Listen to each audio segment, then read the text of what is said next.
불교에는 오랜 세월 풀리지 않은 난제가 있어요. 업보는 과연 누구의 것인가? 전생에 지은 일들을 지금의 내가 감당해야 하는 걸까? 라는 질문인데요. 사람들은 흔히 사람을 죽였으면 목숨으로 갚고 빚을 졌으면 돈으로 갚아야 한다라고 말하잖아요. 이건 동서양을 막론하고 대부분의 사람이 당연히 그래야 공정하다고 느끼는 부분이기도 해요. 문제는 만약 그 갚는 존재가 전혀 다른 영혼이라면 어떨까요? 전생의 내가 아닌 완전히 다른 존재가 그 업을 짊어진다면 과연 공정하다고 할 수 있을까요? 이런 의문은 불교 사상에서 가장 근본적이면서도 모순적인 문제로 꼽혀요. 불교에서는 무아를 말하잖아요. 그런데 무아라면 누가 윤회를 하는 걸까요? 내가 진정한 나가 아니라면? 왜 전생의 업을 내가 져야 하죠? 불교가 아시아 여러 나라에 엄청난 영향을 끼친 지는 이미 2000년이 훌쩍 넘었는데 그 핵심 교리 중 하나가 바로 업과 윤회예요. 경전에 따르면 인간의 말, 행동, 심지어 스쳐 지나가는 생각마저도 우주 어딘가에 흔적을 남기고 그것이 바로 업이 된다고 해요. 그리고 이 업은 절대로 사라지지 않고 언젠가 반드시 그 행위를 한 존재에게 어떤 형태로든 되돌아온다는 거죠. 선한 원인을 심으면 선한 결과를 얻고 악한 원인을 심으면 반드시 악한 결과를 받게 된다고 말해요. 그 말만 들으면 악한 사람은 벌을 받고 선한 사람은 보상을 받는다라는 우리의 도덕적 직관에 딱 들어맞아 보이죠. 그런데 조금만 더 깊이 들어가 보면 문제가 생겨요. 마치 흐르는 강을 떠올려 보세요. 강물은 매 순간 흐르고 변해요. 금강경에서는 이 세상 모든 유의의 법이 꿈이나 환상, 물거품 같고 이슬과 번갯불 같으니 그렇게 봐야 한다고 말해요. 우리의 존재는 마치 강물처럼 매 순간 생멸을 거듭하고 고정된 실체가 없다는 거죠. 불교에서 이를 무아라고 해요. 그렇다면 전생의 나와 지금의 나는 무슨 상관일까요? 전생의 진 빚을 지금의 내가 왜 갚아야 하죠? 여기서 불교 철학의 가장 위험한 논리적 함정이 보이기 시작해요. 지난 2000년 동안 수많은 불교학자가 이 문제에 부딪혔고 지금까지도 누가 명쾌하게 답했다고 보긴 어려워요. 옛날 인도에서 현자들이 대나무 숲에 둘러앉아 이런 주제로 토론을 많이 했다고 해요. 어느 날 한 젊은 수행자가 스승에게 물었대요. 스승님, 우리는 매 순간 변하고 고정된 나가 없다는데 그렇다면 윤회 속의 인과를 도대체 누가 감당합니까? 그러자 스승은 옆에 있던 찻주전자에서 따뜻한 차를 따라 잔 속의 작은 소용돌이를 보여주며 말했대요. 이 소용돌이 좀 봐라. 물이 계속 흐르니 소용돌이가 시시각각 변하고 한순간도 똑같지 않지. 그런데도 우린 이것을 같은 소용돌이라고 부르잖니? 윤회도 이와 같단다. 고정된 나는 없지만 업의 흐름은 계속 이어지는 거지. 젊은 수행자는 잠시 고민하다가 다시 물었어요. 그렇다면 스승님, 정말 나가 없다면 왜 이번 생에 내가 전생의 업까지 떠안아야 합니까? 이건 불공평하지 않나요? 스승은 잠시 미소를 거두고 이 문제가 불교 이론의 핵심 모순을 건드린다는 사실을 깨달았다고 해요. 실제로 불교 초창기부터 이런 논쟁이 있었어요. 일부 학파는 아예 윤회의 존재를 인정하지 않으면서 무아와 윤회의 모순을 피해 가려 했고, 또 다른 학파는 무언가 절충점을 찾으려 했지만 완벽히 해결하진 못했어요.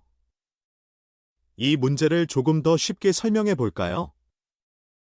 만약 법정에서 한 사람이 범죄를 저질렀는데 재판을 받는 사람이 전혀 다른 사람이라면 누가 봐도 부당해 보이겠죠.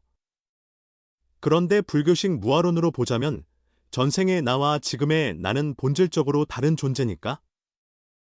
왜 이번 생의 나가 전생의 업을 짊어져야 하냐는 거예요.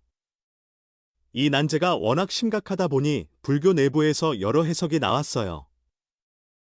그 대표적인 몇 가지를 살펴보면 이래요. 먼저, 씨앗과 열매 비유를 든 해석이에요. 불교 경전에서는 원인과 결과를 씨앗과 열매로 자주 비유하죠. 어떤 사람이 무언가를 행동으로 옮기는 건 씨앗을 심는 것과 같고, 그 씨앗은 언젠가 조건이 맞으면 싹을 틔워 결과가 된다는 거예요. 그래서 전생에 심은 씨앗이 언젠가 이번 생에서 열매를 맺는다고 설명하죠. 예를 들어 누군가 산에 과일나무를 심었는데 그 사람이 훗날 세상을 떠나도 그 나무는 계속 열매를 맺어 다른 사람에게 혜택을 준다는 식으로 설명을 해요. 그런데 이 예시가 문제를 완전히 해결해 주진 않아요.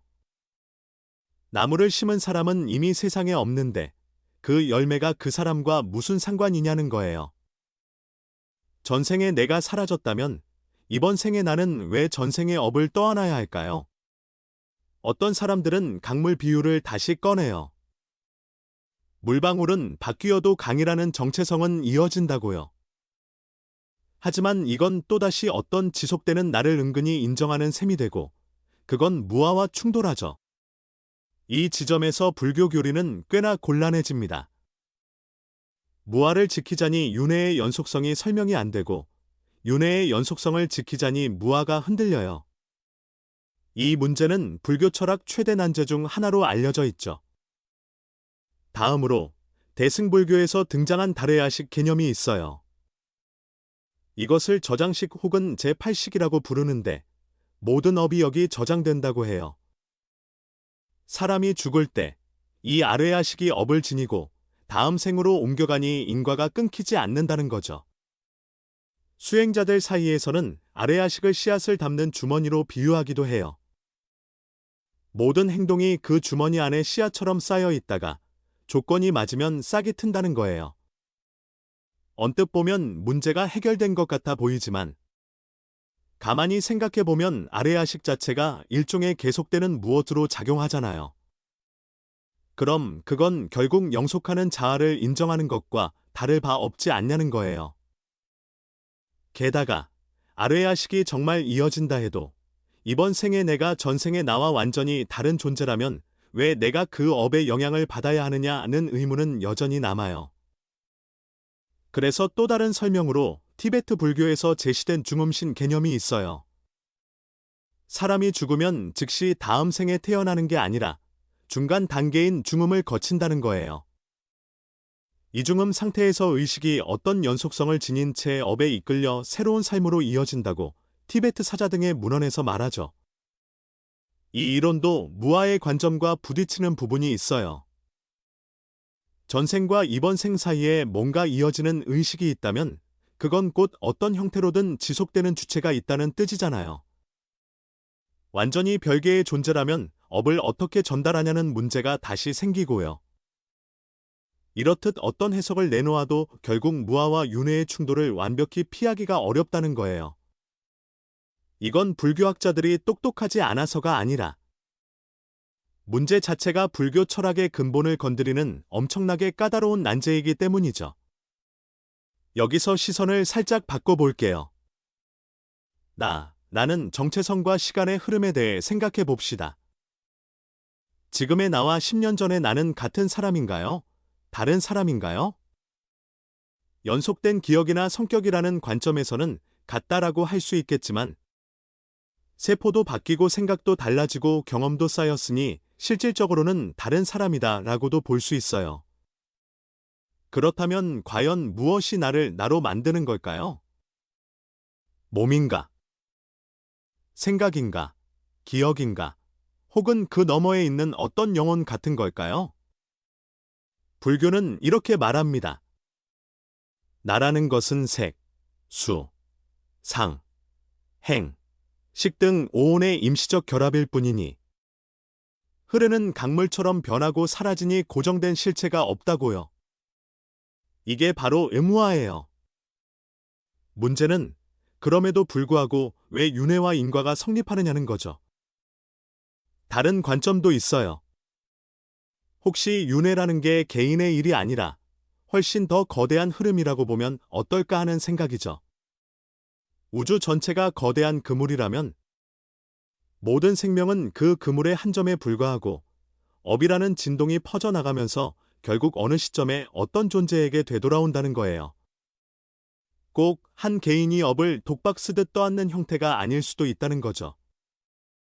마치 나비가 날갯짓을 하면 멀리서 태풍이 일어날 수 있다는 이론처럼 내 행동이 우주 어딘가에 영향을 준다는 거예요. 이 경우 업보란 특정 개인의 몫이라기보다는 전체적인 인과망 속에서 이루어지는 균형 같은 것으로 볼 수 있죠. 다만 이렇게 되면 우리가 흔히 생각하는 개인적 윤회나 개인적 인과응보 개념이 달라져요. 그럼 수행이나 해탈을 개인이 추구하는 이유는 뭘까? 하는 새로운 질문이 생기죠. 결국 불교에서 말하는 해탈이 꼭 더 나은 다음 생을 누리는 것이 아니라 아예 윤회라는 고리를 끊는 데 있다는 설명이 따라와요. 윤회의 사슬에서 벗어나려는 것, 그게 곧 열반이라는 거죠. 다시 원점으로 돌아와서 무아라면 도대체 누가 윤회에 갇히고 누가 그 업의 무게를 짊어지는 걸까요? 어떤 이는 사실 아무도 없다고 말하기도 해요. 윤회하는 나가 따로 존재하는 게 아니라 다만 인연이 흐르고 업이 흘러갈 뿐이라고요. 앞서 말한 소용돌이나 불꽃이 옮겨붙는 이미지를 떠올리면 쉽긴 해요. 불꽃이 나무에서 다른 나무로 옮겨갈 때 불이 같은 것이라고 할 수 있을까? 아니면 전혀 새로운 불이라고 할 수 있을까? 사실 그 불이라는 것도 끊임없이 달라지고 있잖아요. 업도 마찬가지로 계속 흐를 뿐 붙잡을 만한 고정된 은하는 없다고 보는 거죠. 그렇다고 해서 이 난제가 완전히 풀렸다고 보긴 어려워요. 그러니 수많은 학자가 수세기 동안 같은 질문을 붙들고 씨름해 온 거죠. 어쩌면 이건 논리적으로 깔끔히 해결될 수 없는 일종의 공안 같은 것일 수도 있어요. 언어로 명백히 설명하기보다는 직접 체험으로 깨우치라는 거죠. 그래서 선불교에서는 던어로는 다 끊어버려야 한다고 하잖아요. 말로 파고들수록 모순에 빠지고 직접 깨어보면 그제야 이게 그거구나 하고 알게 된다고 해요. 결국 무아와 윤회는 모순이 아니라 같은 진리를 서로 다른 각도에서 말하는 것일지도 몰라요. 마치 물결과 바다를 따로 보면 서로 다른 것 같지만 사실은 분리될 수 없다는 식으로요.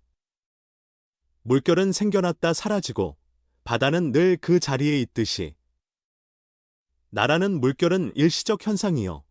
법이라는 바다가 실제라고 볼 수도 있어요. 그래서 나에 대한 집착을 버리고 생사윤회에 대한 두려움도 버릴 때 비로소 부처가 말한 열반의 세계를 맛볼 수 있다는 가르침이 전해집니다. 결론적으로 내가 아닌데 왜 내가 업을 갚아야 하느냐는 이 질문에 대해 불교는 대초에 갚을 내가 따로 있는 게 아니라 그저 인과가 작용할 뿐이라고 답한다고 볼 수 있어요. 업은 사라지지 않지만 그것을 감당하는 주체는 고정된 나가 아니라 일시적으로 뭉친 조건들의 흐름에 불과하다는 거죠. 진짜 해탈은 이 사실을 온전히 깨달음으로써 윤회의 사슬을 끊어버리는 것이고요. 결국 부처님이 열반에 들기 전 모든 것은 무상하고 생멸하며 그 생멸이 사라질 때 비로소 고요함이 찾아온다라는 가르침을 남겼다고 전하잖아요. 이것이 나를 넘어서 윤회를 넘어서는 길일지도 모르겠습니다. 윤회 속에 고정된 내가 있다고 생각하면 모든 게 혼란스러워지지만 실은 아무것도 붙잡을 나가 없고 인과만 흐른다고 보면 오히려 그 흐름을 투명하게 볼 수 있게 되는 거죠.